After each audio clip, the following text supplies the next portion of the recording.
Hello YouTube, this is Nikita. Welcome back to my channel.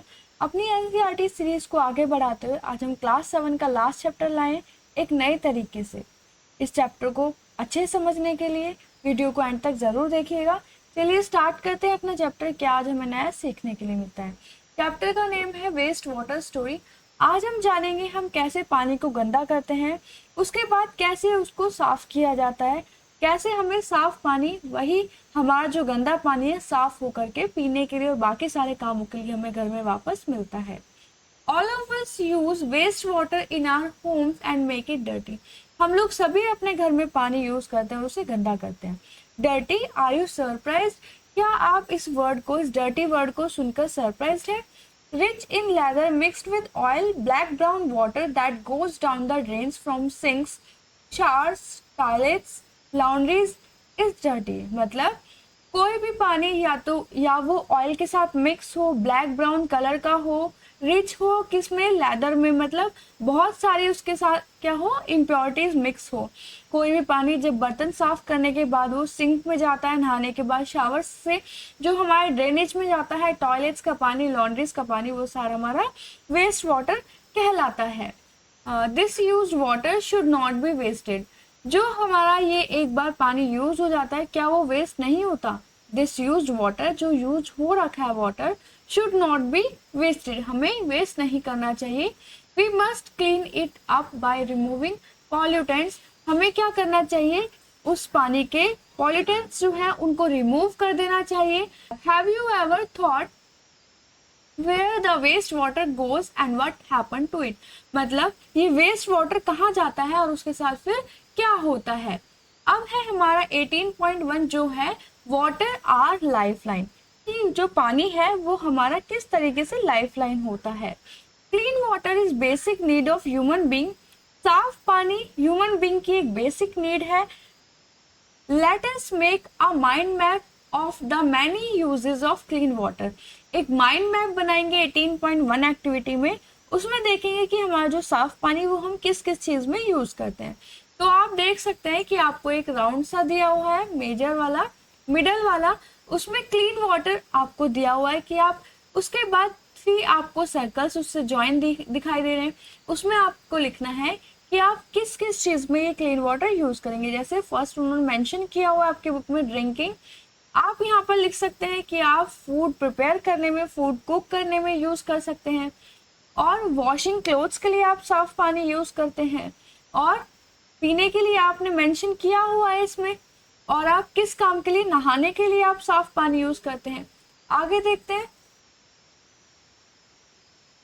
Next है clean water that is fit for use is unfortunately not available to all. मतलब कि clean water हम सब लोगों के लिए available नहीं है। बहुत सारे ऐसे लोग हैं जिनको साफ पानी नहीं मिल पाता। देखते हैं कैसे। It has been reported that more than 1 billion of people have no access to safe drinking water।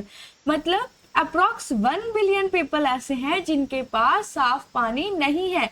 Even वो साफ पानी उनके लिए पीने के लिए भी नहीं है। This account for a large number of water related disease and even deaths. इससे क्या होता है कि बहुत ज्यादा नंबर में लोगों को पानी की डिसीज हो जाती है। पानी से, गंदे पानी से उनको, गंदे पानी को यूज करने से, गंदे पानी को पीने से बहुत सारी वाटर रिलेटेड डिसीज उन्हें हो जाती हैं और कभी कभी उनकी डेथ भी हो जाती है। Even children walk for several kilometers to collect clean water as you read in chapter 16। मतलब आप ये देखेंगे कि आपने चैप्टर 16 में देखा होगा कि बच्चे और लोग बहुत दूर दूर तक, बहुत किलोमीटर्स दूर जाकर कलेक्ट करके लाते हैं साफ पानी। नेक्स्ट है, is it not a serious matter for human dignity. क्या ये ह्यूमन डिग्निटी के लिए एक सीरियस मैटर नहीं है, एक सीरियस प्रॉब्लम नहीं है कि उनको साफ पानी, बाकी सारे कामों के अलावा तो क्या, उन्हें पीने के लिए भी साफ पानी नहीं मिलता।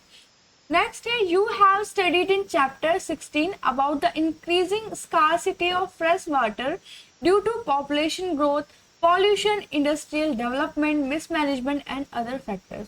जैसे कि आपने 16 चैप्टर में पढ़ा है किस तरीके से वाटर की जो स्कार्सिटी इंक्रीज हो रही है, वाटर की जो प्रॉब्लम, फ्रेश वाटर की जो प्रॉब्लम इंक्रीज हो रही है, वो किस तरीके से इंक्रीज हो रही है, कौन कौन से फैक्टर्स के ऊपर डिपेंड कर रहे हैं? पॉपुलेशन का बढ़ना, पॉल्यूशन मतलब वाटर पॉल्यूशन जो होता है, जो इंडस्ट्रीज का वेस्ट होता है, या और भी बहुत सारे फैक्टर्स होते हैं जिसकी वजह से हम वाटर को क्या करते हैं? गंदा करते हैं।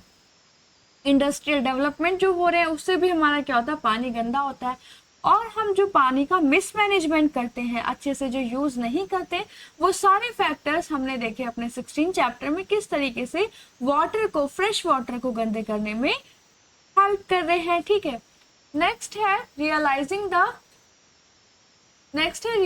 The urgency of the situation on the World Water Day on 22 March 2005. The General Assembly of the United Nations proclaimed the period 2005 to 2015 as the International Decade for Action on Water for Life. मतलब जब लोगों ने देखा कि ये कितनी serious problem है, लोगों को बताने के लिए, मतलब यूनाइटेड नेशन एक ऐसी संस्था है जिन्होंने क्या किया, 2005 से 2015 को एक डिकेड बनाया। क्या करना था उसमें उन्हें लोगों को, बाकी जो लोग हैं जो मिसमैनेजमेंट कर रहे हैं वाटर को अच्छे से यूज नहीं करते हैं, उनको पानी की कीमत बताने के लिए इवन 22 मार्च को, मतलब 22 मार्च 2005 से हमने वर्ल्ड वाटर डे मनाना शुरू किया, ताकि हम ये जो सिचुएशन है वाटर की उसको अच्छे से जान सके और लोगों को उसके बारे में अवेयर कर सके। अब हमारा जो 2005 से 2015 को जो डिकेड बनाया था वो कराया था वाटर फॉर लाइफ। उसका जो टाइटल दिया था वो वाटर फॉर लाइफ दिया था कि पानी लाइफ के लिए है। All efforts made during this decade aim to reduce by half the number of people who do not have access to safe drinking water. मतलब इस डिकेड में वो सारे एफर्ट्स किए जाएंगे कि जो हमने देखे थे कि कुछ बिलियंस ऑफ पीपल हैं हमारे अभी भी जिनके पास सेफ ड्रिंकिंग वाटर नहीं है। तो इस डिकेड में हमें क्या करना था, उस नंबर को, जो हमारे लोग हैं, जो नंबर है जिनको पानी नहीं मिल पा रहा है साफ, उस नंबर को हमें क्या करना था, हाफ करना था। नेक्स्ट पेज अपना स्टार्ट करते हैं। There has been perceptible progress in the direction of a but still there is a lot to achieve. मतलब हमने इसमें काफी प्रोग्रेस, हमने जो सेफ ड्रिंकिंग वाटर में हमने जो डिकेड बनाया था उसमें हमने काफी प्रोग्रेस कर ली है, बट अभी भी बहुत सारी ऐसा चीज है, बहुत सारे ऐसे प्रोग्रेसेस हैं, ऐसे एस्टिमेट्स हैं जो अभी हमें अचीव करने बाकी है। ठीक है, नेक्स्ट पैरा है इस पेज का। Cleaning of water is a process of removing pollutants before it enters water body और इज रीयूज्ड। मतलब क्लीनिंग वाटर को क्लीन करने का जो प्रोसेस है वो क्या होता है कि हम उसके अंदर से पॉल्यूटेंट्स को रिमूव कर देते हैं before it enter into body, water body. मतलब इससे पहले कि वो किसी नदी में, किसी बड़ी वाटर बॉडी में जाकर वो पानी मिले, डर्टी वाटर मिले, उससे पहले हम क्या करते हैं, उसके पॉल्यूटेंट्स को रिमूव कर देते हैं ताकि जो हमारी वो होल रिवर है या होल वाटर बॉडी है वो गंदी ना हो सके। This process of waste water treatment is commonly known as sewage treatment. ये जो हमारा प्रोसेस होता है जिसमें हम अपने पॉल्यूटेंट्स को रिमूव करते हैं अपने वाटर से, उसको हम क्या बोलते हैं, sewage treatment. It takes place in several stages. ये जो हमारा काम होता है पॉल्यूटेंट्स को रिमूव करने का वाटर में से, काफी स्टेजेस में होता है। ठीक है, अब 18.2 व्हाट इज सीवेज, जो हमने ये वर्ड यूज करा है सीवेज ट्रीटमेंट, ये सीवेज है क्या, हम इस पैरे में जानेंगे।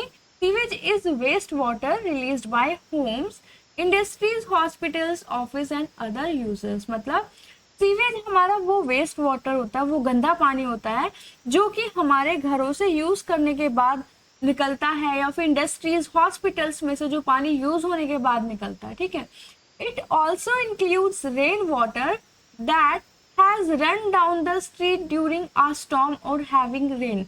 इसमें हमारा वो पानी भी इंक्लूड होता है जो रेन वाटर में क्या होता है, गलियों में बह जाता है, ड्रेन्स में बह जाता है, छत से जो बह करके आता है। The water that washes off roads and rooftops carries harmful substance with it. ये पानी क्या होता है, ये हमारी छत को साफ करके, गलियों को साफ करके आ रहा होता है, ठीक है। तो इसके अंदर बहुत सारे हार्मफुल सब्सटेंसेस होते हैं। Sewage is a liquid waste. Sewage क्या होता है, हमारा एक लिक्विड वेस्ट होता है। जैसे आपका गार्बेज हमने पुराने चैप्टर्स में पढ़ा है, ये भी हमारा एक तरीके का कूड़ा ही होता है, लेकिन हमारा क्या होता है, लिक्विड वेस्ट होता है ये, ठीक है। Most of it is water. ज्यादातर इसमें क्या होता है, पानी होता है, इसीलिए तो वो लिक्विड होगा। Which has dissolve and suspended impurities, जो कि उस वाटर के अंदर डिजॉल्व होंगी, मतलब जो हमारा पानी है उसके अंदर बहुत सारी इम्प्योरिटीज जो कि उसके अंदर डिजॉल्व होंगी, क्योंकि हमारा वो लिक्विड वेस्ट है। वेस्ट कैसे बना, वाटर में जब हमारी बहुत सारी इम्प्योरिटीज मिक्स हो जाएंगी तभी तो वो वेस्ट वाटर हो जाएगा। नेक्स्ट है, आपको करनी है 18.2 एक्टिविटी, जिसमें आपको क्या करना है, locate an open drain near your home, school और on the roadside and inspect water flowing through it. आपको क्या करना है, आपके घर के पास, स्कूल के पास या फिर रोड साइड आप देखेंगे कि कोई ड्रेन अगर ओपन है, कोई ड्रेन है आपके घर के पास, तो उसमें से जो पानी बह रहा है उसको आपको ऑब्जर्व करना है। Record colour, order and other observation, मतलब उसका क्या कलर है, उसमें से कैसी स्मेल आ रही है, इस तरीके की चीजें आपको उसमें से ऑब्जर्व करनी है। Discuss with your friends and your teacher and fill up the following table.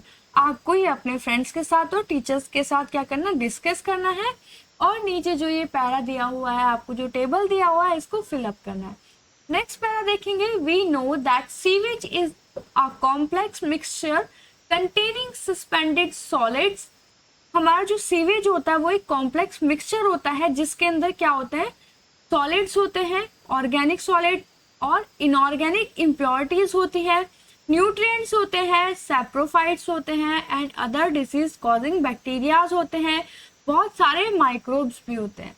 अब हम ये देखेंगे जो सारी चीजें, ये सारी चीजें जो हमारे वाटर में मिक्स है, ये सब क्या होती हैं।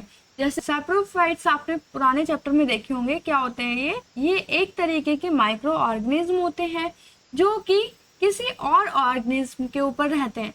उसी तरीके से हमारी ऑर्गेनिक और इनऑर्गेनिक इम्प्योरिटीज भी इसमें मिक्स होती हैं, कुछ डिसीज कॉजिंग बैक्टीरियाज भी उसके अंदर मिक्स होते हैं। अब हम देखेंगे कि ऑर्गेनिक इम्प्योरिटीज और इनऑर्गेनिक इम्प्योरिटीज कौन कौन सी होती है। सबसे पहले अपना टेबल जानते हैं। तो टेबल में आपको एक तरफ सीरियल नंबर दिए हुए हैं, एक तरफ टाइप ऑफ सीवेज दिए हुए हैं, किस तरीके के टाइप है, जैसे स्लज वाटर हो सकता है, फॉल वेस्ट हो सकता है, ट्रेड वेस्ट हो सकता है। अब है पॉइंट ऑफ ओरिजिन, वो पानी जो आपके सीवेज को, आप जिसको ऑब्जर्व कर रहे हो ड्रेन को, कहाँ कहाँ से आ रहा है, उसमें किचन से आ रहा है, टॉयलेट से आ रहा है, इंडस्ट्रियल और कमर्शियल ऑर्गेनाइजेशन से आ रहा है। तो किचन से कैसे वेस्ट आएगा, स्लज वाटर, टॉयलेट से फॉल वेस्ट आएगा, और इंडस्ट्रियल एंड कमर्शियल ऑर्गेनाइजेशन से आपका आएगा ट्रेड वेस्ट। नेक्स्ट, उसके अंदर जिस तरीके के कंटामिनेंट्स आप ऑब्जर्व कर रहे हैं वो लिखने हैं, और आपको कोई भी अदर रिमार्क में अगर कुछ लिखना है तो वो आप मेंशन कर सकते हैं। अब देखते हैं ऑर्गेनिक इम्प्योरिटीज क्या क्या होती हैं, जैसे कि ह्यूमन फीसेस और एनिमल वेस्ट। मतलब एनिमल वेस्ट और ह्यूमन वेस्ट जो होता है बॉडी का, उसे हम ऑर्गेनिक में, ऑर्गेनिक इम्प्योरिटीज में देखते हैं। ऑयल देखते हैं, जो ऑयल हम घर में यूज करते हैं। यूरिया देखते हैं, यूरिन मतलब पेस्टिसाइड्स देखते हैं। यूरिया क्या होता है, यूरिया हमारा एक तरीके का फर्टिलाइजर होता है जो हम अपने क्रॉप्स को देते हैं, जिससे क्रॉप्स के अंदर के न्यूट्रिएंट्स इनहेंस हो जाते हैं, न्यूट्रिएंट्स इंक्रीज हो जाते हैं। उसी तरीके से आपके पेस्टिसाइड्स होते हैं, हर्बिसाइड्स होते हैं। हर्बिसाइड्स क्या होते हैं, हर्बिसाइड्स हम यूज करते हैं अपनी क्रॉप में जब हमारी क्रॉप के साथ कुछ अनवांटेड प्लांट्स भी ग्रो होने लगते हैं, तो उनको रिमूव करने के लिए हम हर्बिसाइड्स को यूज करते हैं। फ्रूट्स और वेजिटेबल का जो वेस्ट होता है वो हमारा ये सब किसमें आता है, ऑर्गेनिक इम्प्योरिटीज में। अब बात आती है इनऑर्गेनिक इम्प्योरिटीज की। इनऑर्गेनिक इम्प्योरिटीज में आपको मिलेंगे नाइट्रेट्स, फॉस्फेट्स और मेटल्स मिलेंगे। न्यूट्रिएंट्स कौन कौन से मिक्स मिलेंगे आपको, फास्फोरस हो सकता है, नाइट्रोजन हो सकता है। नेक्स्ट हम उसके अंदर देखते हैं कि उसके अंदर बैक्टीरिया कौन कौन से प्रेजेंट होते हैं। फर्स्ट है such as Vibrio cholera which cause cholera. मतलब ये हमारा वाइब्रियो एक कॉलरा नाम का एक हमारा क्या है, बैक्टीरिया है, जो कि कौन से डिजीज कॉज करेगा, जो कि करेगा कॉलरा। एंड सेकंड है सैल्मोनेला पैराटाइफी जो कि क्या कॉज करेगा, टाइफाइड कॉज करेगा। कुछ अदर माइक्रोब्स आप ऑब्जर्व करेंगे जब आप उसे माइक्रोस्कोप में देखेंगे, जैसे कि प्रोटोजोआ, जो कि क्या कॉज करेंगे, डायसेंट्री कॉज करेंगे। ये भी एक हमारी बीमारी होती है। 18.3 पर आते हैं। 18.3 हमारा जो इस पेज का जो लास्ट पैरा है, water freshens up and eventful journey, मतलब जो हमारा वाटर फ्रेश हो रहा है उसकी क्या जर्नी रही है वो हम देखेंगे। इन अ होम और a public building generally one set of pipes bring clean water and another set of pipes takes away waste water। कोई भी घर हो सकता है या फिर बिल्डिंग होगी, आप उसमें क्या देखेंगे, दो सेट देखेंगे पाइप्स के। एक सेट आप देखेंगे कि वो क्लीन वाटर लेके आ रहा है होम्स में या फिर बिल्डिंग्स में।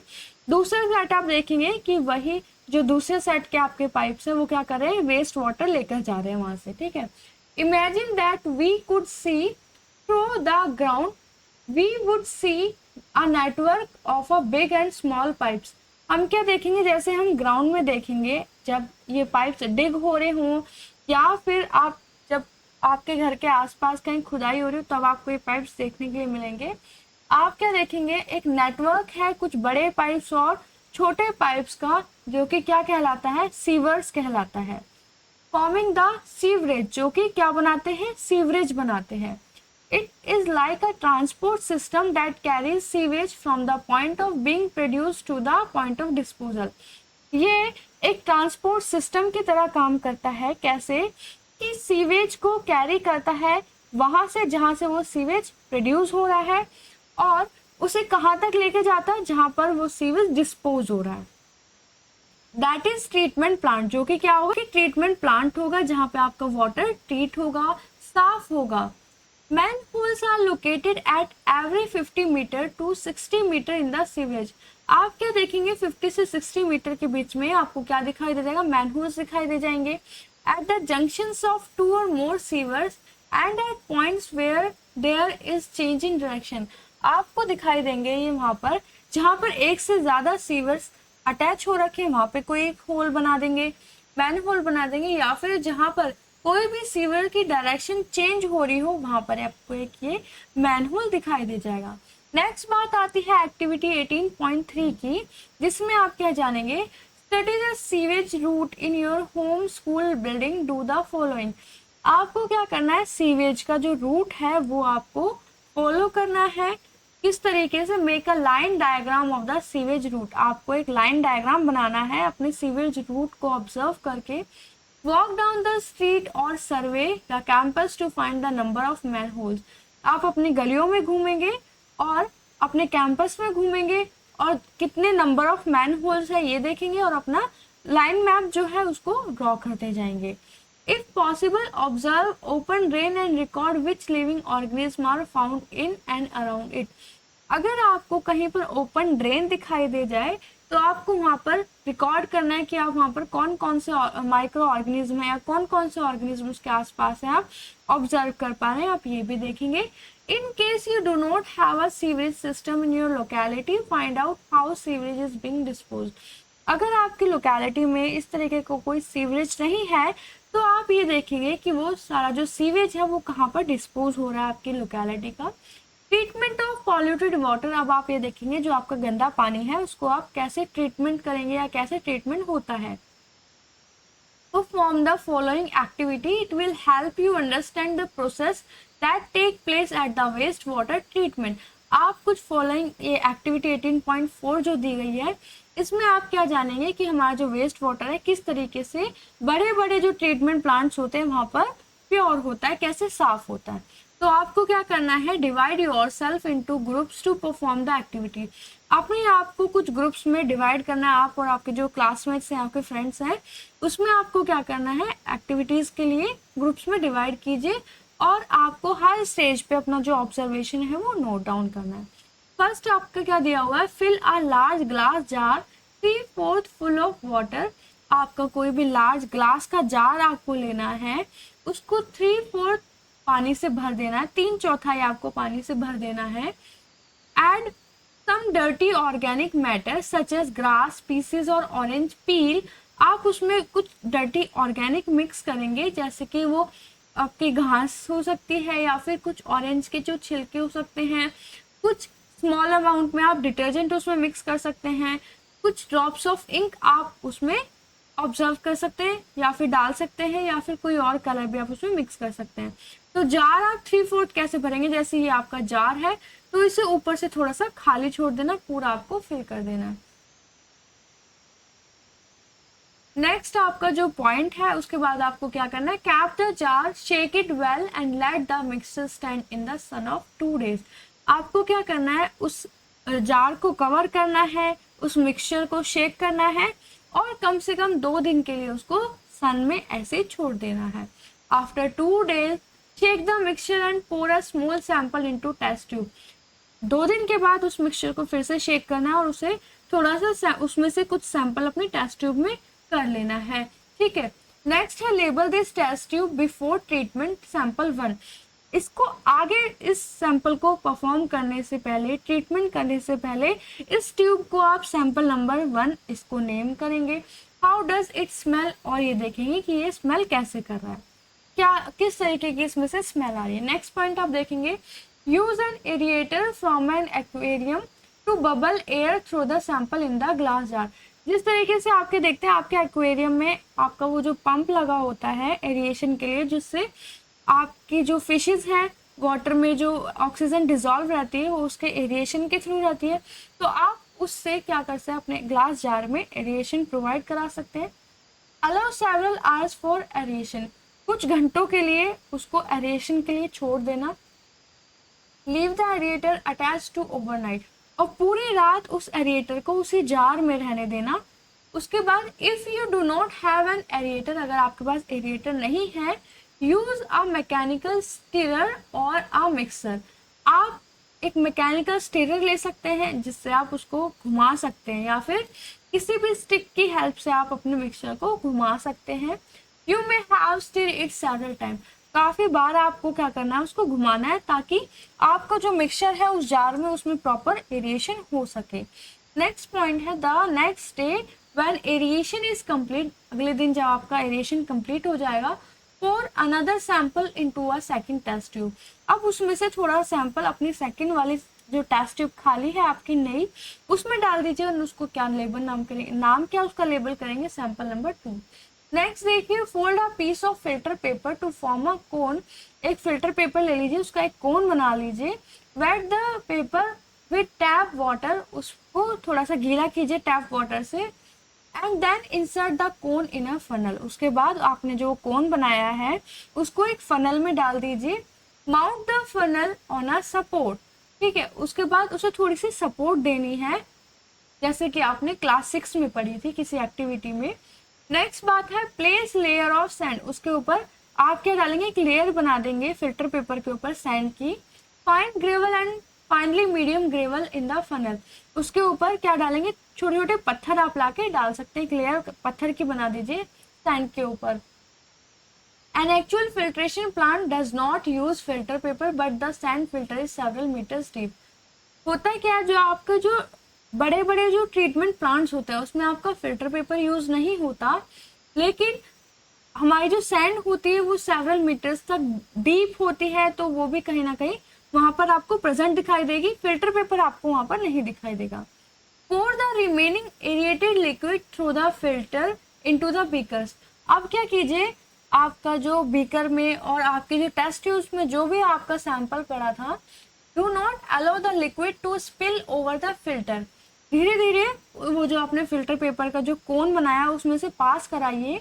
If the filter liquid is not clear, अगर आपका जो फिल्टर पेपर नीचे से जो पानी निकल रहा है उसमें से फिल्टर पेपर के अंदर से, अगर वो क्लियर नहीं दिखाई दे रहा है, पानी आपको गंदा दिखाई दे रहा है अभी भी, fill it new times till you get clean water. उसको बार बार फिल्टर करते रहिए जब तक आपको साफ पानी ना मिलने लग जाए। pour a sample of filtered water into a third test tube label sample number 3। अब क्या कीजिए, आपका जो फिल्टर पेपर के बाद आपका ये जो नीचे वाला ये जो पानी है इसको नेक्स्ट टेस्ट ट्यूब में आपको करना है। ये देखिए, आप जैसे देख सकते हैं ये हमारा एक फनल है, इसके अंदर फिल्टर पेपर कोन की शेप में लगाया हुआ है, फिर नीचे ये देखिए सैंड की लेयर है, इसके बाद ये छोटे छोटे ग्रेवल छोटे छोटे पत्थर की आपको लेयर दिखाई दे रही है, ऊपर थोड़े से मोटे मोटे पत्थर आपको दिखाई दे रहे होंगे। उसके बाद ये सारा आपको जो सैंपल है आपने इसमें से पास कराया और नीचे ये देखिए आपको क्लीन वाटर मिलने लगेगा। उसको अभी जो आपका नीचे वाला जो क्लीन वाटर है इसको नेक्स्ट अपनी सैंपल ट्यूब में डालिए। फिर उसके बाद क्या करना है, pour another sample of filter water into a fourth test tube. उसके बाद उसे फोर्थ टेस्ट ट्यूब में डालना है सैंपल का, उस टेस्ट ट्यूब को 4th नंबर दे देना है। Add a small piece of chlorine tablet, उसमें छोटी सी एक टैबलेट मिक्स करनी है किसी क्लोरीन की, और जब तक उसे मिक्स करते रहना जब तक वो आपको क्लियर वाटर नहीं दिखाई देने लग जाए। लेबल द टेस्ट ट्यूब, जो आपकी वो 4th वाले टेस्ट ट्यूब है उसको आप लेबल करेंगे क्लोरीनेटेड सैंपल नंबर 4। नेक्स्ट है observe carefully the sample in all test tube. अब आप सारे जो टेस्ट ट्यूब्स हैं उसके सैंपल्स को अच्छे से ऑब्जर्व कीजिए, उसको टेस्ट मत कीजिए, जस्ट आपको स्मेल करनी है। उसके बाद आपके जो नीचे कुछ क्वेश्चंस दिए गए हैं इसके आंसर्स आपको मिल जाएंगे। कैसे, what changes did you observe in the appearance of the liquid after aeration. Aeration के बाद आपके जो लिक्विड था उसकी अपीयरेंस आपको कैसे दिखने लगी, वो वाटर जो था आपको कैसा दिखने लग गया। Did aeration change the order, क्या एरिएशन के बाद उसकी स्मेल चेंज हो गई थी। What was removed by sand filter, sand filter के ऊपर से क्या आपने रिमूव करने की कोशिश की थी अपने वाटर में से।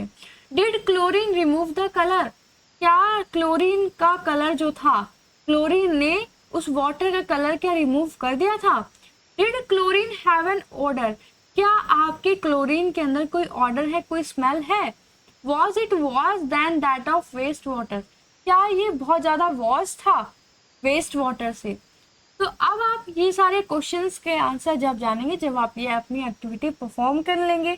उसके बाद देखते हैं वेस्ट वाटर ट्रीटमेंट प्लांट्स जो होते हैं बड़े बड़े, उसमें वाटर कैसे ट्रीट होता है, जो कि आपका 18.4 है आपका पॉइंट।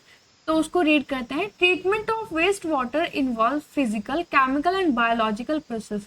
जब हमारा वाटर का ट्रीटमेंट होता है तो किस किस प्रोसेस से होता है, कौन कौन से प्रोसेस उसमें इन्वॉल्व होते हैं। या तो फिजिकल होगा, फिजिकल मतलब जब भी हम किसी मशीन्स के थ्रू, किसी इंस्ट्रूमेंट के थ्रू जब हम अपने वाटर को क्लीन करेंगे वो फिजिकल वे हो जाएगा।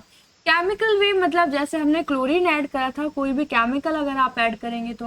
बायोलॉजिकल प्रोसेस होगा कि जब आपके माइक्रो ऑर्गेनिज्म होते हैं जब वो आपके यूज होते हैं तो हम क्या करेंगे उसको बोलेंगे biological process. Which remove physical, chemical and biological matter that contaminates the water. अब हम इससे कर क्या रहे हैं, इन प्रोसेस से हम अपने फिजिकल, केमिकल और बायोलॉजिकल मैटर्स जो हमारे वाटर के साथ मिक्स हैं उनको रिमूव कर रहे हैं, वाटर अपना क्लीन कर रहे हैं। नेक्स्ट जानते हैं हमें क्या करना है इसके बाद। Waste water is pass through the bar screens. हमारे कुछ तरीके के आपको ऐसे बार स्क्रीन से आपको दिखाई देंगे और ये देखो वेस्ट वाटर है इसमें से पास हो रहा है। Large objects like rag, sticks, cans, plastic packets, napkins are removed. इसमें क्या होता है, ये जो आपको जाली सी दिखाई दे रही है इसके अंदर आपके जो पैकेट्स होते हैं, जो आपके नैपकिन्स होते हैं, कैन्स होते हैं, वो यहीं पर अटक जाते हैं और वाटर जो है वो नीचे से पास हो जाता है। तो जो आपका मोटा मोटा जो कूड़ा होता है वो ऊपर यहीं पे फंस के रह जाता है और पानी नीचे से पास हो जाता है। अपने सेकंड पॉइंट में देखेंगे, सेकंड पॉइंट में क्या क्लीन होता है हमारे उस वेस्ट वाटर में से। Water then goes to a grit and sand removal tank. इसके बाद वाटर हमारा कहाँ जाता है, सैंड रिमूवल टैंक में जाता है। The speed of water incoming waste water is decreased. हमारे यहाँ से जो पानी आने की जो स्पीड होती है उसको कम कर दी जाती है, पानी धीरे धीरे यहाँ से पास होता है। Allow sand, grit and pebbles to settle down. यहाँ पे क्या होता है, धीरे धीरे जब पानी की फ्लो हमारा धीरे होता है तो हमारी जो सैंड होती है, जो छोटे मोटे जो उसके अंदर पत्थर होते हैं, जो ग्रिट होती है वो सारी नीचे बैठ जाती है। उसके बाद पानी पानी ऊपर रह जाता है। The water is then allowed to settle in a large tank. मतलब उसके बाद वाटर को एक बड़े टैंक में छोड़ दिया जाता है सेटल होने के लिए, which is slope towards the middle. मतलब जो कि कैसा होगा, नीचे से गड्ढेदार होगा। मतलब अगर आपका ये बड़ा सा टैंक है तो उसका जो स्लोप होगा, जो ढलान होगा वो बीच की साइड होगा। Solids like faeces settle at the bottom and are removed with a scraper. होता क्या है, बीच में जो आपका जो जितना भी फीसेस होगा ये जो बड़ा सा आपको टैंक दिखाई दे रहा है वो बीच में यहाँ पर फीसिस जितना भी होगा वो आपका यहाँ पर बैठ जाएगा और स्क्रैपर्स की हेल्प से वाटर को अलग कर लिया जाएगा, उस फीसिस को अलग कर लिया जाएगा। अब इसको क्या बोलते हैं, स्लज बोलते हैं हम। स्लज क्या होता है, स्लज हमारा लिक्विड वाला जो वेस्ट होता है, काफी हार्ड था ये। पहले जो हमारा वाटर था, वाटर भी हमारा एक लिक्विड वेस्ट था, लेकिन ये जो स्लज है उससे थोड़ा सा गाढ़ा होगा, थोड़ा सा थिक ही होगा। A skimmer removes the floatable solids। Skimmers की हेल्प से क्या करते हैं, जो हमारे सॉलिड पार्टिकल जो फ्लोट हो रहे होते हैं वाटर में, जैसे कि ऑयल होता है या फिर ग्रीस होता है, वो हमारे रिमूव किए जाते हैं वाटर में से। Water so clear is called clarified water. इसके बाद वाटर आपको जो थोड़ा सा क्लियर दिखाई देगा उसको हम क्या बोलेंगे, यहाँ पर आपको क्लैरिफाइड वाटर मिलेगा। The sludge is transfer to a separate tank. अब ये जो हमारा स्लज था उसको दूसरे टैंक में फिर से सेपरेट किया जाता है, where it decomposed by an anaerobic bacteria. अब यहाँ पर इस स्लज का ट्रीटमेंट होगा एनारोबिक बैक्टीरिया से। एनारोबिक बैक्टीरिया वो बैक्टीरियाज होते हैं जो कि एब्सेंस ऑफ ऑक्सीजन में वर्क करते हैं, ठीक है। The biogas produce in the process can be use as fuel. जो यहाँ से बायोगैस प्रोड्यूस होगी, यहाँ पर जो आपका प्रोसेस कर रहे होंगे हमारे एनारोबिक बैक्टीरिया, वहां से हमारी बायोगैस प्रोड्यूस होगी, वो हमारी किस चीज में यूज होगी, फ्यूल की तरह यूज होगी और इलेक्ट्रिसिटी प्रोड्यूस कराने के लिए यूज होगी। फोर्थ पॉइंट में हम देखेंगे air is pumped into the clarified water. जिस तरीके से आपने अपने सैंपल्स में क्या किया था, एरेशन प्रोवाइड कराई थी, उसी तरीके से आप क्या करेंगे, इस वाटर में एयर को प्रोवाइड किया जाएगा। उस एयर की हेल्प से, उस ऑक्सीजन की हेल्प से जो आपके एयरोबिक बैक्टीरिया हैं, जो कि प्रेजेंस ऑफ ऑक्सीजन में वर्क करते हैं, प्रेजेंस ऑफ एयर में वर्क करते हैं, वो ग्रो हो जाएंगे। तो अब हमारा जो बायोलॉजिकल प्रोसेस होगा वो किसकी हेल्प से होगा, एयरोबिक बैक्टीरिया की हेल्प से होगा। अब हमारा जो वाटर ट्रीट हो रहा है वो एयरोबिक बैक्टीरिया की हेल्प से हो रहा है। Bacteria consume human waste. Bacteria क्या करेंगे, जो ह्यूमन वेस्ट होगा, फूड वेस्ट होगा, सोप्स और भी जो अनवांटेड मैटर उसके अंदर रह गए हैं पानी के अंदर, उनको क्या करेंगे, रिमूव करेंगे, उनको कंज्यूम कर लेंगे, खत्म कर देंगे, उनको खा सकते हैं वो, ठीक है। आफ्टर सेवरल आवर्स, कुछ घंटों बाद आप क्या देखेंगे, the suspended microbes settle at the bottom of the tank as activated sludge. कुछ घंटों बाद जो आपके जो माइक्रोब्स हैं वो भी आपके जो बॉटम है आपके टैंक का, जो नीचे वाला सरफेस है जहां पर आपका स्लज इकट्ठा हो रहा था, स्लज आपका सेटल डाउन हुआ था, वहीं पर वो माइक्रोब्स भी अपना काम करने के बाद सेटल डाउन हो जाएंगे। The water is then remove from the top. और ऊपर का जो पानी होगा वो रिमूव कर लिया जाएगा। The activated sludge is about 90% water. अभी जो हमारा नीचे का स्लज रह गया था, अभी उसके अंदर भी 97% वाटर हमारा प्रेजेंट है। The water is removed by sand, drawing beds और मशीन। अब हमारा जो हमने वाटर उसके ऊपर से अलग किया था, उसको सैंड, ड्राइंग बेड्स और मशीन में से पास कराया जाएगा, रिमूव कराए जाएंगे। जो वाटर के अंदर हमारी जो सैंड रह गई थी और भी बहुत सारे पार्टिकल्स रह गए थे, तो वो हमारे मशीन के थ्रू निकाले जाएंगे। Dried sludge is used as manure, returning organic matter and nutrients to the soil. अब हमारा जो वो ड्राइंग स्लज है, अभी जो हमारा स्लज लिक्विड वाला था उसके अंदर 97% वाटर था, उसे जब मशीन्स के थ्रू हमने निकाला, मशीन्स के थ्रू उसके अंदर का पानी रिमूव किया, और फिर जब वो ड्राई स्लज जो हमारा बचा वो मैन्योर की तरह यूज हुआ और एक ऑर्गेनिक मैटर की तरह यूज हुआ, जो कि कहाँ काम आएगा, न्यूट्रिएंट प्रोवाइड करने काम आएगा सॉइल को, ठीक है। The treated water has a very low level of organic material. जो हमारा ट्रीटेड वाटर है, जो अब हमारा लास्ट में जो वाटर बचा वो ट्रीटेड वाटर है, उसके अंदर ऑर्गेनिक मटेरियल बहुत कम है, लो लेवल में बचे हैं। एंड सस्पेंडेड मैटर, मतलब उसके अंदर जो ऑर्गेनिक मटेरियल और सस्पेंडेड मैटर है बहुत कम मात्रा में रह गए, क्योंकि हमने काफी लेवल तक वो क्या कर लिया है, ट्रीट कर लिया है। It is discharge into a sea. अब हम इसे सी में, रिवर में और ग्राउंड में क्या कर सकते हैं, डिस्चार्ज कर सकते हैं। इस वाटर को हमने ट्रीट कर लिया है। उसके बाद nature cleans it up further. अब जो उसका क्लियरेंस होगा वो नेचर खुद करेगा, हमारी जो प्राकृतिक है वो खुद क्लियर करेगी। Sometimes it may be necessary to disinfect water with chemicals like chlorine and ozone before releasing it into the distribution system. होता क्या है, कभी कभी जरूरत पड़ जाती है कुछ केमिकल्स यूज करने की, जैसे कि क्लोरीन और ओजोन, बिफोर रिलीजिंग इट, मतलब पानी में वाटर बॉडीज में छोड़ने से पहले इस गंदे पानी में कभी कभी हमें केमिकल से ट्रीट करने की भी जरूरत पड़ जाती है कि हम इसे केमिकल से ट्रीट करें, उसके बाद वाटर बॉडीज में उसको फ्लो करवाएं. Become an active citizen. Next है आपको क्या करना है, एक एक्टिव सिटीजन की तरह आगे आना है. Waste generation is a natural part of human activity, मतलब ह्यूमन की एक एक्टिविटी हो गई है कि वेस्ट करना, जनरेशंस, ठीक है. But we can limit the type of waste and quantity of waste produce. हम क्या कर सकते हैं, हम इसमें सिर्फ ये योगदान दे सकते हैं कि हम जो वेस्ट करने का टाइप है, जो भी चीजें हम वेस्ट करें उसका जो टाइप है, या फिर जो जितना हम डेली टू डेली वेस्ट कर रहे हैं, कोई वाटर या फिर गार्बेज, उसकी क्वांटिटी जो है, उसका जो अमाउंट है, उसको हम कम कर सकते हैं. यहाँ पे बूझो क्या कह रहे हैं, the water in a river is clean naturally by process that are similar to those adopt in a waste water treatment plant. मतलब जो हमारे वाटर क्लीन होता है रिवर में, कुछ इसी तरीके से क्लीन होता है जैसे कि हमारे वेस्ट वाटर ट्रीटमेंट में क्लीन किया गया है. नेक्स्ट हमारा कुछ डिड यू नो में दिया गया है. It has been suggested that we should plant eucalyptus trees all along sewage pond. आप क्या देखेंगे कि सीवेज पॉन्ड्स में आपको कौन सा ये ट्री दिखाई दे जाएगा, यूकेलिप्टस का. These trees absorb all surplus waste water rapidly. ये वाले जो ट्रीज होते हैं ये बहुत सारा सरप्लस में वेस्ट वाटर क्या करते हैं, कंज्यूम कर लेते हैं, एब्जॉर्ब कर लेते हैं. All and release pure water vapour into the atmosphere. मतलब हमने जैसे देखा कि ट्रीज को वाटर की तो जरूरत पड़ती है, तो ये क्या करते हैं, उस गंदे पानी को एब्जॉर्ब कर लेते हैं और वेपर्स के थ्रू क्लीन वाटर को इन्वायरमेंट में भेज देते हैं.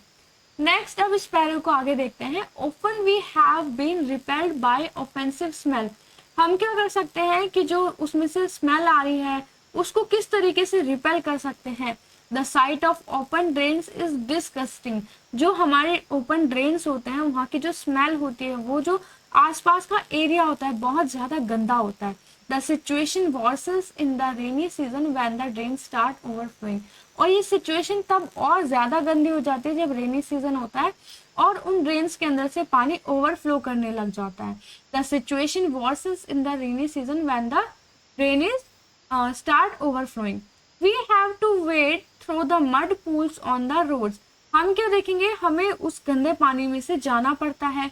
Most unhygienic and unsanitary conditions prevail. बहुत सारी अनहाइजीन्स और अनसैनिटरी जो कंडीशन वो जनरेट हो जाती है. बहुत सारे मस्कीटोज, डिसीज कॉजिंग बैक्टीरिया जो होते हैं हमारे, और बहुत सारे इंसेक्ट जो होते हैं वो क्या करते हैं, पैदा होने लग जाते हैं, जिसकी वजह से हमारी बीमारियां कॉज होती हैं. You can be an enlightened citizen and approach the municipality or the gram panchayat. आप क्या कर सकते हैं, जागरूक नागरिक बनकर म्यूनसिपैलिटी और ग्राम पंचायत को इस बारे में बता सकते हैं. Insist that the open drains can be covered, कि जो हमारे ओपन ड्रेन्स हैं उनको कवर किया जाए. और if the sewage any particular house makes the neighbourhood dirty you should require them to be more considerate about other health. मतलब अगर किसी और का, आपके नेबर में भी किसी का ड्रेन खुल रखा है तो आप उन्हें भी अवेयर कर सकते हैं, बता सकते हैं, उनका भी ध्यान रख सकते हैं. ऐसा नहीं है कि सिर्फ अपनी ही आपको केयर करनी है, आप नेबरहुड्स की भी केयर कर सकते हैं. ठीक है. नेक्स्ट पॉइंट आ जाता है 18.5 बेटर हाउस कीपिंग एक्टिविटीज. और आप ऐसा क्या क्या कर सकते हैं और ऐसी कौन कौन सी प्रैक्टिसेस कर सकते हैं आप जिससे पॉल्यूटेड वेस्ट कम हो, आपका पॉल्यूशन कम हो. One of the ways to minimise or eliminate waste. कुछ वेज हमारे हैं जो जिससे हम कम कर सकते हैं वेस्ट को और पॉल्यूटेंट्स को at their source is to see what you are releasing down the drain.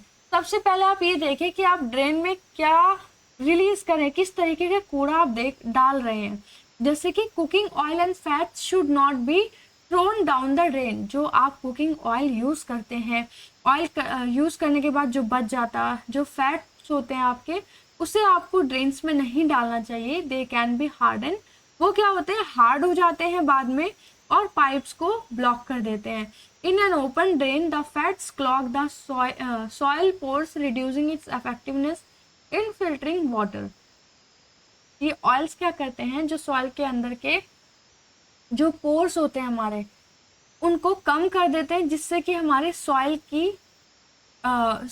की जो फिल्टर करने की जो प्रॉपर्टी है वो कम हो जाती है। Throw oil and fats into dustbin, हमें हमेशा ऑयल और फैट्स को कहाँ, डस्टबिन में थ्रो करना चाहिए।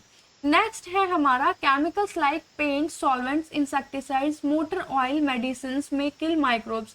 ये कुछ हमारे केमिकल्स दिए गए हैं, जैसे कि पेंट हो सकता है, सॉल्वेंट, इंसेक्टिसाइड, या फिर हमारी मोटरसाइकिल में जो ऑयल यूज होता है, या मेडिसिन होते हैं, वो माइक्रोब्स को किल कर सकते हैं, जो कि वाटर को प्योरीफाई करने में हेल्प करते हैं। तो हमें वो भी ड्रेन में नहीं डालनी चाहिए। नेक्स्ट है यूज टी लीव्स, जो हम चाय की पत्ती यूज कर लेते हैं, उसके बाद जो बचता है सॉलिड फूड, जो हमारे रिमेन्स रह जा जो हमारे सॉलिड फूड रह जाता है, सॉफ्ट टॉयल्स, कॉटन या फिर सैनिटरी जो टॉवल्स होते हैं, वो भी हमें नहीं फेंकने चाहिए डस्टबिन में। Should also be thrown in a dustbin में हमें डालने चाहिए, ड्रेन्स में हमें नहीं डालने चाहिए। These waste choke the drains, ये सारा वेस्ट क्या करते हैं, चोक कर देते हैं, ड्रेन्स को बंद कर देते हैं। They do not allow free flow of oxygen, और ऑक्सीजन का जो फ्लो होता है वो भी रुक जाता है। This hampers the degradation of process. अब ये क्या होता है, जब डिग्रेडेशन वाला जो प्रोसेस होता है उसमें हमारी क्या प्रॉब्लम आने लग जाती है। In the year 2016, the government of India has initiated a new mission known as, जैसे कि आप देखेंगे कि 2016 में गवर्नमेंट ने एक मिशन लॉन्च किया था, स्वच्छ भारत अभियान। उसमें हमने क्या किया था, बहुत सारे सीवेज को, जो सीवेज डिस्पोजल्स हैं, उनको हमने साफ किया था। जहाँ बहुत सारी गंदगी है वहाँ पे सफाई हुई थी, और बहुत सारी जगह पर टॉयलेट्स प्रोवाइड कराए गए थे। अब वर्मी प्रोसेसिंग टॉयलेट्स, अब ये क्या होते हैं, A design of toilet in which human excreta is treated by earthworm has been tested in India। ये एक तरह के वर्मी प्रोसेसिंग टॉयलेट्स हैं, जहाँ पे कि जो ह्यूमन का फेसिस है, ह्यूमन वेस्ट है, वो किसकी हेल्प से ट्रीट किया जा रहा है, अर्थवॉर्म की हेल्प से डिस्पोज किया जा रहा है। ठीक है। It has been found to be a novel low water use toilets for safe processing of human waste. इसमें जो पानी का जो यूज हो रहा है वो भी बहुत कम होता है। The operation of toilets is very smell and hygiene. इस टॉयलेट को यूज करना बहुत ही सिंपल भी है, हाइजीन्स भी है, हाइजेनिक भी है। The human excreta is completely convert to vermi cakes, मतलब ह्यूमन एक्सक्रीटा कम्प्लीटली किस में चेंज होता है, वर्मी केक्स में, जो कि सॉइल को न्यूट्रिएंट फिर से प्रोवाइड करना, जैसे हम मैन्योर अपनी सॉइल को प्रोवाइड कराते हैं, उसी तरीके से इन वर्मी केक्स को हम सॉइल को प्रोवाइड करा सकते हैं, ताकि उनके जो न्यूट्रिएंट है वो इंक्रीज हो जाए। 18.6 में आप क्या देखेंगे, सैनिटेशन एंड डिसीज, मतलब आपकी जो साफ सफाई और जो डिसीज होती है उनके बारे में देखेंगे। Poor sanitation and contaminated drinking water is a cause of large number of disease, मतलब अगर हम कम सफाई रखेंगे और जो गंदा पानी है वो पियेंगे, तो बहुत सारी बीमारियां हमारी कॉज हो जाएंगी, बहुत सारी बीमारियां इंक्रीज हो जाएंगी। Let us look at our own country, अपनी कंट्री की तरफ आपको ध्यान देना है। A vast number of our people are still without sewage facilities, अभी भी बहुत सारे पीपल ऐसे हैं जिनको सीवेज की फैसिलिटीज नहीं है। Where do they relieve themselves, अब वो कहाँ पर अपने आप को शांति पहुंचाएं, कहाँ पर उन्हें इस सब चीज से छुटकारा मिल सके। A very large fractions of our people defecates in open, on dry river beds, on railway tracks, near fields and many a time directly in water। होता है क्या है कि जब टॉयलेट्स की कमी हो जाती है तो ओपन इन्वायरमेंट को यूज करते हैं लोग बाग फॉर देयर ह्यूमन वेस्ट, जो एक्सक्रीट होता है वो फिर ओपन इन्वायरमेंट को यूज करते हैं, जिससे कि हमारा पानी भी गंदा होता है और इन्वायरमेंट भी। Untreated human excreta is health hazard, जो बिना ट्रीट किया हुआ ह्यूमन एक्सक्रीटा होता है वो बहुत ज़्यादा हेल्थ के लिए हैजार्डस हो सकता है। It may cause water pollution and soil pollution also. both the surface water and ground water get polluted। surface water और ground water, soil और water सारी चीजें polluted हो जाती है। ground water is a source of water for wells, tubewells, springs and many rivers as you learned chapter 16। जैसे कि हमने देखा कि चैप्टर 16 में कि ग्राउंड वाटर जो होता है वो हमारा सोर्स होता है, हमारी रिवर से जो पानी आता है, हमारे जो ग्राउंड वाटर होता है, हमारे ट्यूबवेल्स में, हमारे बोरिंग्स में जो पानी आता है वो ग्राउंड वाटर से ही आता है। अगर वो पॉल्यूटेड हो जाएगा तो हमें भी क्या मिलेगा, पॉल्यूटेड वाटर यूज करने के लिए मिलेगा। Thus it becomes the most common route for water borne disease। और ये वाटर वाली डिसीज के लिए कॉमन रूट हो जाएगा।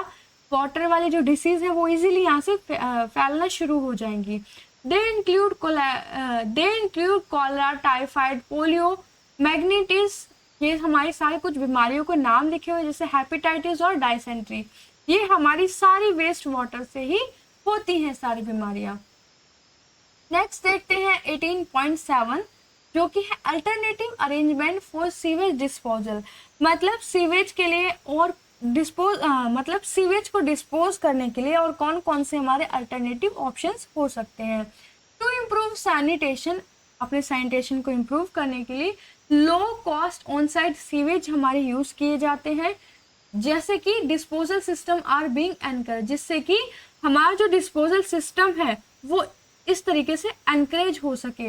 एग्जाम्पल्स में septic tanks, chemical toilets, composting pits, septic tanks are suitable for places where there is no sewage system. मतलब कि कुछ ऐसे आपके ऑन साइट सीवेज होते हैं कि जहाँ पर टॉयलेट्स ना भी हो वहाँ पर भी आपको इनकी अवेलेबिलिटी मिल जाती है। ये एक इजी टू मूव वाले टॉयलेट्स होते हैं जो आप इधर से उधर इन्हें इजीली मूव कर सकते हैं।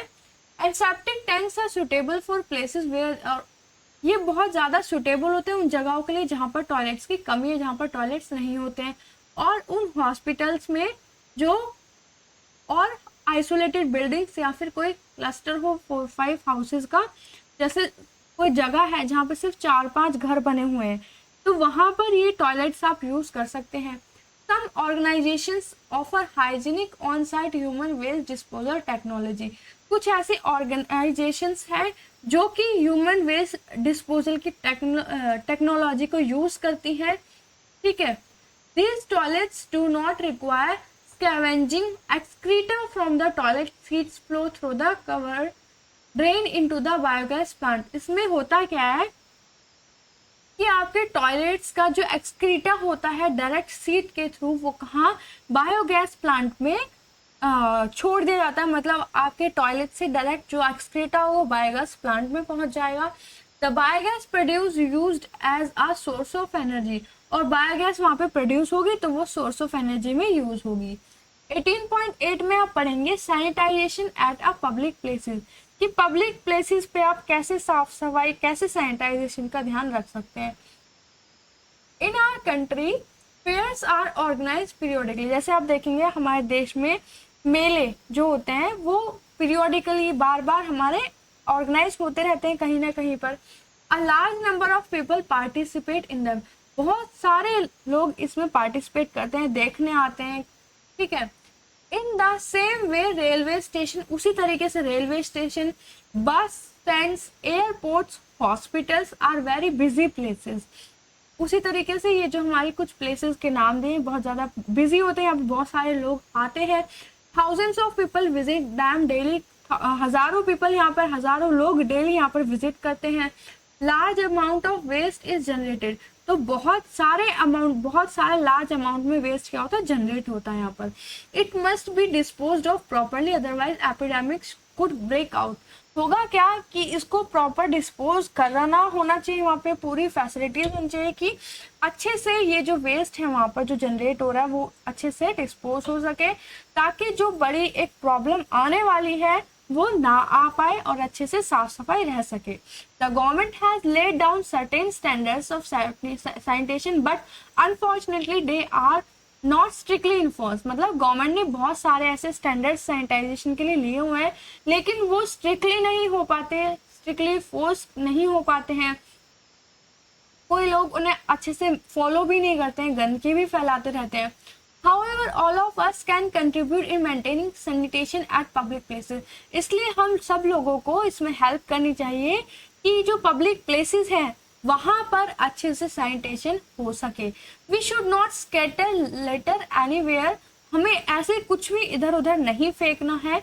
If there is no dustbin in side, अगर वहां पर आसपास आपको कोई भी डस्टबिन नहीं दिखाई दे रहा है, we should carry the litter home and throw it in the dustbin. हमें क्या करना चाहिए, हमेशा अपने पास, या तो उस कूड़े को आप अपने पास रख सकते हैं थोड़ी देर के लिए, या घर से कोई पॉलीथीन ऐसे लेकर चले कि आप अपना जो रास्ते में जो आप डस्ट आपके पास इकट्ठा हो रहा है उसको इकट्ठा कर लें अपने उस पॉलीथीन बैग में, एंड देन बाद में उसको डस्टबिन में डाल सके। अब हम देखेंगे कंक्लूजन क्या है इसमें। We all have a role to play in keeping our environment clean and healthy. हमेशा हमें अपना रोल अदा करना चाहिए, रोल निभाना चाहिए एनवायरनमेंट को क्लीन करने में, हेल्दी रखने में। You must realise your responsibility in maintaining the water source in healthy state. हमें क्या करना चाहिए, अपनी रिस्पॉन्सिबिलिटीज को समझना चाहिए कि जहाँ पर कि हमारी स्टेट में हेल्दी पानी हो, सेफ पानी हो और साफ पानी हो, ठीक है। Adopting good sanitation practices should be your way of life. हमेशा आपको अडॉप्ट करनी चाहिए सारी अच्छी सैनिटेशन की आदतें, जिससे आपकी लाइफ को इजीली लीड करना आ सके और आपकी जो लाइफ है वो बहुत इजी हो सके, पूरी साफ सफाई से भरी हुई और बिना बीमारियों के होगी। फिर as an agent of change your individual initiative will make a great difference. मतलब अगर आप अकेले भी कुछ ना कुछ चेंज लाने की कोशिश करेंगे तो आप देखेंगे कि ये चेंज बहुत बड़े लेवल पे हो रहा होगा। Influence other with your energy, अपने आपके अंदर जो एनर्जी कुछ अच्छा करने की, उससे लोगों को भी इन्फ्लुएंस करो ताकि वो भी आपके साथ आपकी हेल्प कर सके, उस आइडिया को ऑप्टिमाइज कर सके, उसको अडॉप्ट कर सके आपके आइडिया को। A lot can be done if people work together. और जब लोग साथ में मिलकर काम करते हैं तो बहुत ज़्यादा वे पे, बहुत ज़्यादा बड़े लेवल पे वो कुछ ना कुछ अपना गुड इम्पैक्ट दिखाता ही है। This is great power in collective action, क्योंकि एक जैसे हम देखते हैं कि एक अकेला आदमी कुछ कम ही कर पाता है, कुछ कम ही कर पाता है, लेकिन जब बहुत सारे लोग उसी काम को मिलकर करते हैं तो वो काम बहुत बड़े लेवल पर बहुत अच्छे से होता है और उसका रिजल्ट भी बहुत अच्छा निकलता है। इसीलिए गांधी जी ने क्या कहा है, Mahatma Gandhi said no one need to wait for anyone else, कि कोई भी कभी किसी का वेट ना करे to adopt a human and enlightening course of action. मतलब आपको जरूरी नहीं है कि आप ये देखो कि मैं अकेला ही अच्छा काम कर रहा हूँ। अच्छे काम करने के लिए कभी वेट नहीं करना चाहिए और हमेशा अपनी तरफ से प्रैक्टिस करते रहना चाहिए। आप क्या देखेंगे कि आपके साथ फिर लोग जुड़ते जाएंगे, जब आप कोई अच्छा काम करेंगे तो आपके साथ लोग जुड़ते जाएंगे और फिर एक बड़े लेवल पे चेंज आएगा, जैसे हमारे गांधी जी ने किया था, ठीक है। आप क्या देखेंगे कि आप अगर कोई अच्छा काम अडॉप्ट करेंगे तो लोग भी उससे इन्फ्लुएंस होते हैं, एनलाइटेंड होते हैं और खुद भी उस चीज को करने के लिए प्रेरित होते हैं, इन्फ्लुएंस होते हैं और उस चीज को अच्छे से कर पाते हैं। तो हमारा ये चैप्टर यहीं खत्म होता है, हमारी वीडियो यहीं खत्म होती है। अगर आपने हमारी वीडियो पूरी देखी, एंड तक देखी, तो थैंक यू। हमारे चैनल को सब्सक्राइब जरूर कीजिएगा, इस वीडियो को अपने फ्रेंड्स के साथ शेयर जरूर कीजिएगा ताकि उनकी भी हेल्प हो सके। हमारी वीडियो को लाइक कीजिए। कोई भी डाउट है इस चैप्टर के रिगार्डिंग या प्रीवियस चैप्टर के रिगार्डिंग तो कमेंट करके ज़रूर बताइएगा। आपका एक लाइक, आपका एक सब्सक्राइब हमें बहुत मोटिवेट रखता है ताकि हम आपके लिए इसी तरीके से वीडियोज़ लाते रहें। हमारे चैनल से इसी तरीके से जुड़े रहिए, हमारी वीडियोज़ को एंड तक देखते रहिए। धन्यवाद।